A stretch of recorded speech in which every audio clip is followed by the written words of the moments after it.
이준석 대표가 윤석열 후보를 얼마나 까댔습니까? 네. 하이에나 파리 뭐 그랬는데 요새 다시 또 연탄가스처럼 슬금슬금 또 이렇게 올라오고 있습니다. 아무래도 위험이 되는 거 아니야? 나 살려주는 거 아니야? 뭐 이런 어떤 생각을 하는지 뭐 책을 썼다. 그렇죠. 그래가지고 그걸 가지고 다니면서 전국 방방곡곡을 돌아다니겠다. 네, 강 변호사님께서는 한때 이준석 대표에 대한 저격수로 활동하셨습니다. 근데 당시에 이준석 대표를 무고 혐의로 고발하셨는데 지금 일반 시청자분들은 기억을 이제 잊어버리셨을 수도 말이에요. 있으니까 글쎄 그때 왜 무고로 고발하셨습니까? 그게 이제 2022년 8월 4일 날 네, 제가 이제 강남경찰서를 찾아가지고 전격적으로 고발을 했고 네. 그것이 이제 이준석 전 대표가 물러나는 계기가 됐습니다. 그렇죠. 예, 근데 그 고발을 했던 거는 우리가 이제 그 김성진 씨 제가 법률 대리를 맡아가지고 했다는 건 여러분들 기억나실 겁니다. 그런데 원칙적으로 그 이준석 씨가 그러니까 옛날 얘기입니다. 네. 2013년에 네. 그때 김성진 씨한테 이제 성상납을 받았다는 거 아닙니까? 네. 예, 그래서 성상납 사실이 지금 2번 있었고 그 중에서 하나는 인정이 돼가지고 이제 그것이 지금 서울중앙지검에 올라가 있는 겁니다. 네. 하나는 지금 아직 뭐 기다 아니다가 이제 중앙지검에서 다시 더 수사를 해야 됩니다. 네. 그래서 어쨌든 성상납을 받았는데 2013년에 김성진 씨 측으로부터 그랬는데 이걸 안 받았다라고 하면서 가세연의 김세의 씨와 강용석 씨를 고소를 한 게 있어요. 그렇죠. 고소. 네. 명예훼손으로 고소를 했거든요. 그렇죠. 그런데 사실과 다르게 거짓말로 고소를 하면 그게 무고죄가 됩니다. 아, 그래가지고 그렇군요. 제가 이제 그게 무고죄라고 그래가지고 제가 네, 이준석을 고발했던 거죠. 그렇죠. 근데 이 고발했던 것이 경찰에서 인정이 돼가지고 네. 서울중앙지검에 지금 올라가 있는 겁니다. 그렇죠. 근데 그때 보면 결국 성상납 의혹 자체는 네. 이게 그 공소시효도 지났고 네. 해서 이게 그냥 불기소 처분이 됐는데 그렇죠. 지금 남은 거는 오히려 무고가 남았어요. 그렇죠. 그러니까 지금 무고는 어떻게 진행되고 사실 있는 겁니까? 그래가지고 말입니다. 제가 만약에 무고죄로 그때 고발을 하지 않았더라면 네.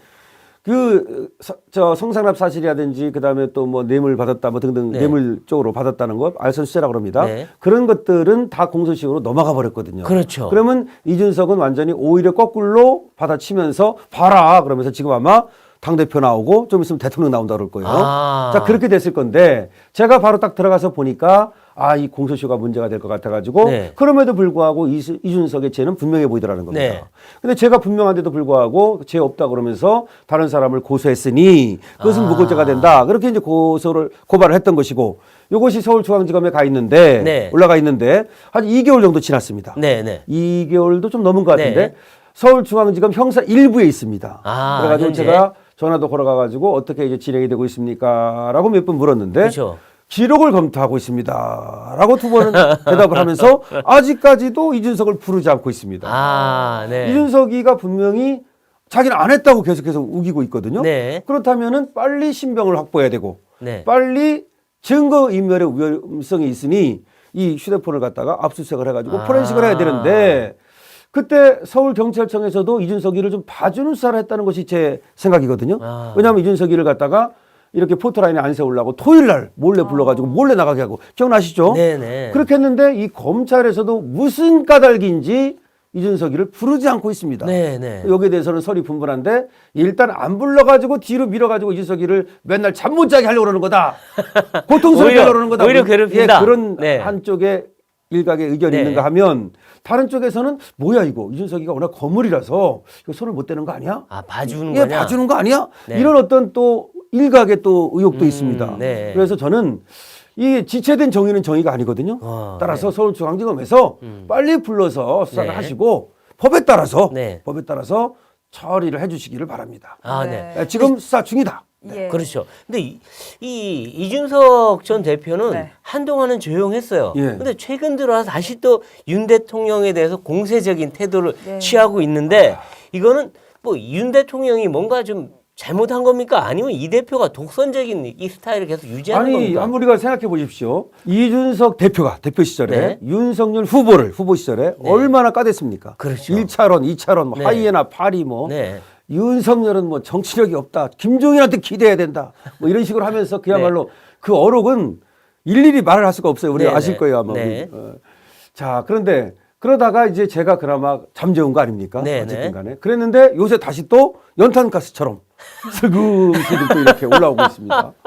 그런데 아까 말씀드린 것처럼 이 중앙지검에서 안 부르니까 네. 이 불러가지고 좀 족쳐야 되는데 안 부르니까 이거 뭐야 이거 아무래도 무혐의 되는 거 아니야? 나 살려주는 거 아니야?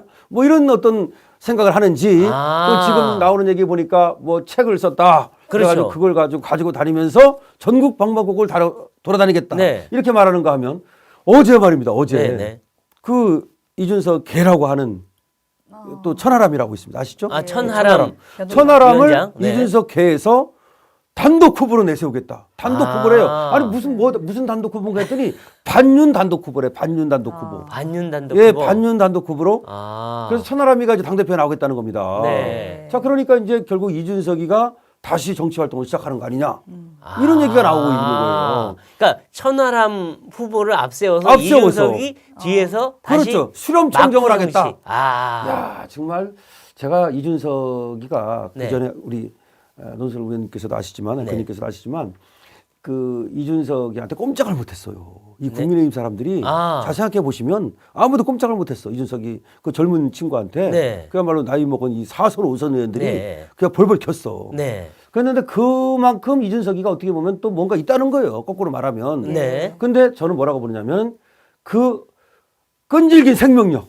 네, 끈질긴. 끈질긴 생명력. 네. 그런 걸 있는 것 같아. 아. 그리고 뭐 좀 저기하게 말하면 뻔뻔하고 이런 게 있는 것 같아. 네. 그래서 이준석에 들으면 기분 나쁠지 모르지만 뻔뻔하다 정도는 뭐 아주 크게 기분 나쁜 건 아니죠. 네. 하여튼 그런 게 있는 것 같은데 그런 어떤 끈질긴 생명력을 가지고 다시 이제 일어나고 있는데 결국 윤석열 대통령을 이제 까대기 시작했거든요. 네. 결국 반윤 역할을 하고 있는 거고 그래서 앞으로도 만약에 이준석이가 빨리 이게 무고죄로 처벌받지 않는다면 결국은 이제 윤석열 대통령 반대편에 서가지고 좀 민주당과 결을 같이 하면서 그런데도 저는 이준석이가 어떤 정치 스탠스를 갖고 있는 거냐 도대체 저는 지금도 의심하거든요. 네네. 이준석이 보수인지도 잘 모르겠고 네. 이준석이 왜 정치하는지도 잘 모르겠고 저는 또 관종과 아니냐 이렇게 생각하고 있는데 네. 하여튼 윤석열 대통령께 큰 부담이 될 수 있다. 네. 그래서 제가 결국 또 나서는 수밖에 없다. 네. 제가 결국 이준석 잡았고 유승민 씨도 제가 공직선거법하고 주민등록법으로 고발해가지고 잠재운 거거든요. 네. 일각에서입니다. 네. 유승민이 이번에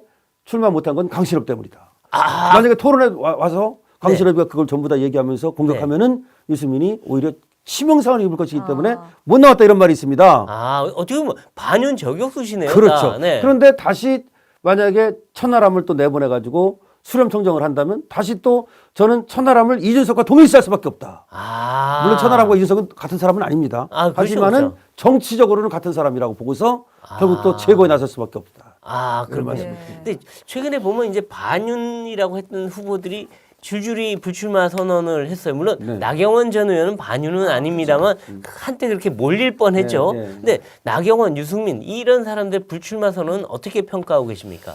글쎄 그건 이제 나경원 의원 뭐 얘기하면 나경원 의원은 안타까운 점이 있어요. 네. 근데 두 가지가 다 있다고 봐요. 하나는 본인이 저출산 고령화 대책 부위원장이라는 것은 막중한 자리거든요. 네. 우리 지금 출산율이 2022년 기준 0.8이 무너졌습니다. 네.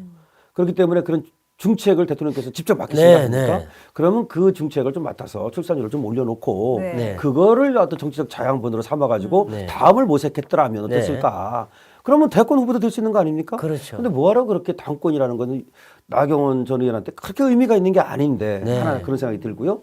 또 하나는 그렇다 하더라도 이 민주주의에서 그렇게 거칠게 공격을 해가지고서 그렇게 쫓아냈어야 되느냐. 아, 그렇죠.